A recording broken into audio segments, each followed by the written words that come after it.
À partir de maintenant, je prépare le saumon uniquement de cette manière.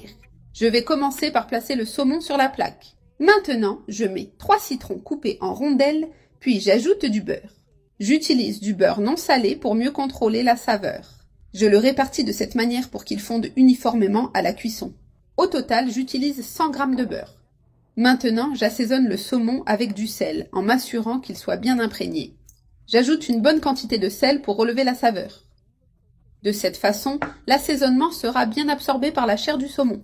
J'ajoute aussi une pincée de poivre noir qui lui donne une touche spéciale.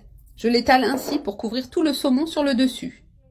Maintenant, j'ajoute de l'alba à caseca qui se marie parfaitement avec le saumon. Cet assaisonnement rehausse la saveur et lui donne un arôme délicieux. Je presse le jus d'un citron frais sur le dessus pour encore plus de saveur. Regarde comme cette sauce a l'air délicieuse. Maintenant, je le laisse de côté pendant que je prépare les pommes de terre. Ici, j'ai des petites pommes de terre et je vais les couper en deux pour les faire rôtir avec le saumon. Les pommes de terre sont déjà lavées et prêtes à être coupées. Je les coupe toutes de cette manière en m'assurant qu'elles soient uniformes. Ici, j'ai environ 800 g de pommes de terre. Maintenant, je les répartis sur la plaque autour du saumon en profitant des espaces. Tu peux bien les disposer sans problème. J'ai déjà placé toutes les pommes de terre en remplissant les espaces vides. Maintenant, j'ajoute une pincée de sel supplémentaire sur les pommes de terre pour renforcer la saveur. Il est important qu'elles soient bien assaisonnées. Et j'ajoute une quantité généreuse d'huile d'olive pour qu'elles cuisent bien et deviennent bien dorées. De cette façon, elles cuiront bien et absorberont toutes les saveurs. Ce n'est pas un problème si un peu d'huile tombe aussi sur le saumon. Cela ne fera qu'ajouter encore plus de saveur. Maintenant, je couvre la plaque avec du papier aluminium en m'assurant de bien la sceller. Il est important de bien fermer pour que la cuisson soit uniforme.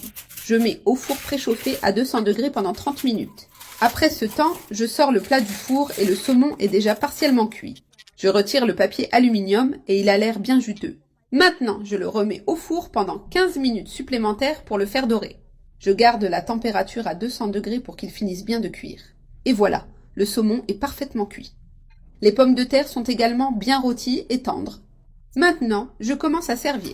Maintenant, je coupe le saumon qui est bien cuit et se défait facilement. Regarde comme il est bien tendre et juteux. On peut voir comment il s'effiloche tellement il est moelleux. Regarde cette texture incroyable. Quel délice, la cuisson est parfaite. Maintenant, je mets le saumon dans l'assiette avec les pommes de terre. Et voilà, c'est prêt à être servi, un plat délicieux et super facile à faire. La touche de citron rehausse énormément la saveur. Et les pommes de terre rôties l'accompagnent parfaitement. C'est tout simplement spectaculaire, une recette qui vaut la peine d'être essayée.